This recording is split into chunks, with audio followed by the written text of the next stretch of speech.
Hello friends, मैं हूं आपका दोस्त आफ्ताब अंसारी और आप देख रहे हैं आपका पसंदीदा यूट्यूब चैनल सामूहिक शिक्षा। स्वागत है आप सभी का आज के शानदार लेक्चर में, सोर्स ऑफ इंटरनेशनल लॉ। जैसा कि आप सभी जानते हैं, आज की इस वीडियो में हम चर्चा करेंगे अंतर्राष्ट्रीय विधि के स्रोत के बारे में।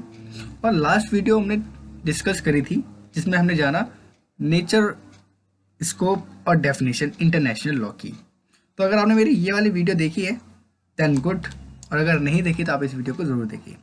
तो चलिए स्टार्ट करते हैं आज का लेक्चर। उससे पहले अगर आप मेरे चैनल पर नए हैं और अभी तक नहीं कर रखा सब्सक्राइब, तो सबसे पहले मेरे चैनल को सब्सक्राइब कर दीजिए, साथ ही साथ बेल आइकन को प्रेस कर दीजिए और वीडियो को एंड तक जरूर देखिए। वीडियो पसंद आए तो वीडियो को लाइक करना ना भूलें। तो चलिए स्टार्ट करते हैं आज का lecture, source of international law.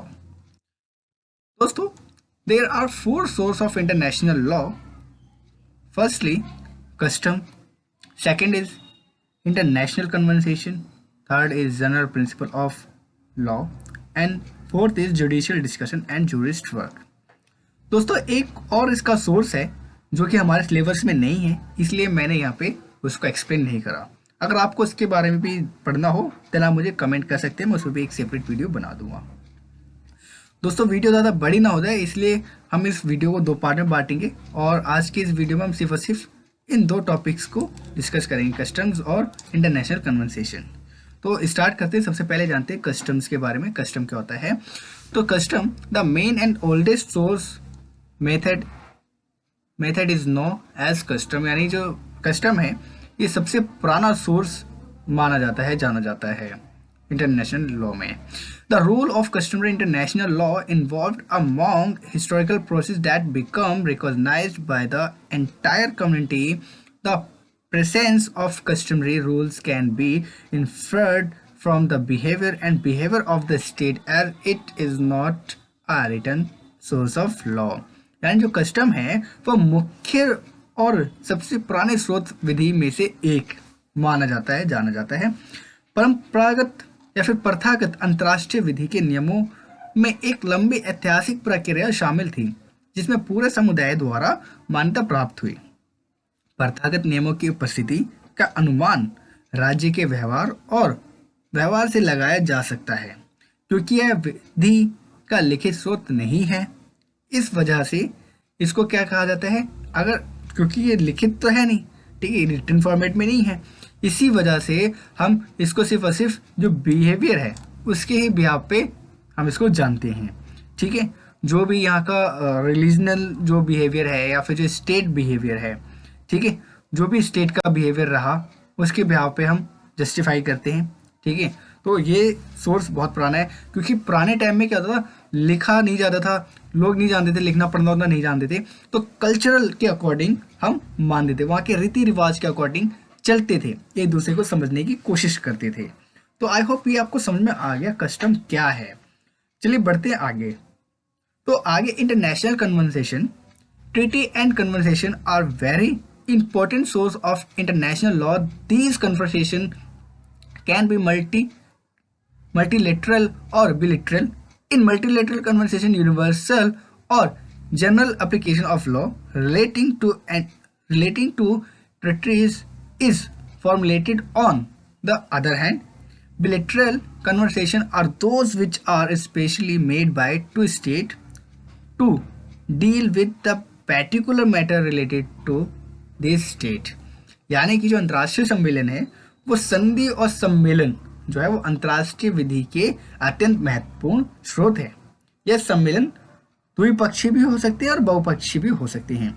जो बहुपक्षीय सम्मेलन है वो संधियों से संबंधित विधियों की सार्वभौमिक या सामान्य अनुप्रयोग को तैयार करने के लिए किया जाता है।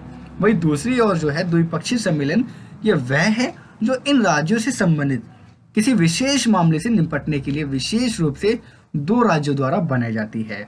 यानी कि यहाँ पे हमने जाना जो अंतर्राष्ट्रीय सम्मेलन है, यानी जो इंटरनेशनल कन्वर्सेशन जो है वो ट्रीटीज के बीच क्या करता है, सम्मेलन और संध्या करवाता है। ठीक है, इसलिए बहुत इंपॉर्टेंट है। ये 2 तरह से हो सकता है, या तो बहुपक्षीय हो या द्विपक्षीय हो। बहुपक्षीय में 2 से अगर ज़्यादा जो स्टेट आ रहे हैं, ठीक है, या स्टेट का मेन जो है वो देश से है, किसी एक पर्टिकुलर राज्य से नहीं है। ठीक है, तो अगर दो या दो से ज़्यादा देश आ रहे हैं यानी बहुपक्षीय हो गया, तो ऐसी स्थिति में भी सम्मेलन जो होगा, जो संधियाँ होंगी, वो सिर्फ इसलिए तैयार की जाएगी कि वो एक बहुत ही ज़्यादा इंपॉर्टेंट पार्ट निभाए। ठीक है, क्योंकि ज़्यादा देशों में संधियाँ होगी तो वहाँ पे ज़्यादा विकास होगा। ठीक है, वो एक दूसरे के विकास की रास्ते में नहीं आएंगे। दूसरा इसमें है द्विपक्षीय। इसमें क्या होता है गाइज, दो पक्ष यानी जो एक जो दो देश है उनके बीच में कोई अगर समस्या है, जो विशेष मामला है, तो उसको सॉर्ट आउट करने के लिए वो बनाए जाते हैं। ठीक है, बहुत सारे, जैसे आपने देखा होगा नदी सम्मेलन हो जाता है। ठीक है, जो नदी, अब जाहिर सी बात है दो देशों के बीच से कोई नदी जा रही है तो वहां पे एक सम्मेलन हो जाएगा। ठीक है, कि उसका पानी आप भी यूज करेंगे और हम भी यूज करेंगे। ऐसे में पानी की जो समस्या होगी वो दोनों कंट्रीज में नहीं होगी। तो ये भी एक तरह का सम्मेलन है, ये भी एक तरह की संधि है। ठीक है, तो आई होप आपको ये वाला जो है क्लियर है। अब यहाँ पर एक लॉ है जिसको हम Vienna convention on the law of treaties 1969 के नाम से जानते हैं। इसमें it is the treaty defined as international agreement concluded between state in writing and govern by international law and affirms that every state has the capacity to conclude treaties. Article 1 prohibit the application of conversation to written treaties between state। यानी जो संधि के कानून पर Vienna convention 1969 जो आया, उसमें यह एक ऐसी संधि है जो लिखित है। ठीक है, ये रिटन फॉर्मेट में है और ये राज्यों के बीच संपन्न और अंतर्राष्ट्रीय विधि द्वारा शासित एक अंतर्राष्ट्रीय समझौते हैं। यानी दो या दो से अधिक राज्य हैं तो उनके बीच में ये एक ऐसी विधि है, एक ऐसा कानून है जो अंतर्राष्ट्रीय स्तर पर होगा और पूरी तरह से होगा कि इस तरह से हम इसको डिफाइन कर सकते हैं। और ये भी पुष्टि करता है कि हर राज्य में जो संधि है वो समाप्त करने की क्षमता है या नहीं है। दूसरा, इसमें जो एक आर्टिकल 1 है, राज्य के बीच लिखित संधियों के लिए सम्मेलन के आवेदन को प्रतिबंधित करता है, यानी कि ये सम्मेलन करवाता है। ठीक है, आर्टिकल 1 के अकॉर्डिंग ये बात है। तो आई होप यहाँ पर आपको सारा अभी तक क्लियर है, कोई डाउट नहीं है। अगर अभी भी कोई डाउट है तो आप मुझे कमेंट कर सकते हैं। इसके कुछ एग्जांपल्स हैं, जैसे कि पैक्ट ऑफ पेरिस 1959 में ये संधि हुई थी। उसके बाद जेनेवा प्रोटोकॉल हुआ था, ये 1925 में ये वाली संधि हुई थी। Then the general treaty for the renunciation of war of 1928। उसके बाद द जेनेवा कन्वेंशन ऑफ 1949 में ये दोबारा हुई। उसके बाद पीस ट्रीटी 1919 में हुई थी। ठीक है, उसके बाद हुई treaty for the reconciliation of war 1929, यानी 1929 में युद्ध के त्याग के लिए संधि हुई थी। ठीक है, तो ये कुछ संधियाँ हुई थी। एंड अगर प्रोनाउंसिएशन में कोई मिस्टेक हो देन आप उसको अवॉइड करना। ठीक है, इसलिए मैंने यहाँ पे पूरा लिखा हुआ भी है, तो आप उसको एक बार पढ़ भी लेना। तो आई होप ये दोनों के दोनों जो टॉपिक हैं वो आपको क्लियर है, जैसे कस्टम वाला और इंटरनेशनल जो कन्वर्सेशन है वो भी आपको क्लियर है, कोई भी डाउट यहाँ पर नहीं है। अगर अभी भी कोई डाउट रहता है देन आप मुझे कमेंट कर सकते हैं और मुझे अदर नेटवर्क पे भी, आप सोशल नेटवर्क पे फॉलो कर सकते हैं, जैसे इंस्टाग्राम हो गया, ठीक है, फेसबुक हो गया, और कहते हैं मतलब और भी जो है आप देख सकते हैं। मैंने डिस्क्रिप्शन में जो जो सोशल नेटवर्क डाले हैं वहाँ पे भी मुझे फॉलो कर सकते हैं, मैं वहाँ पर भी अपडेट डालता रहता हूँ।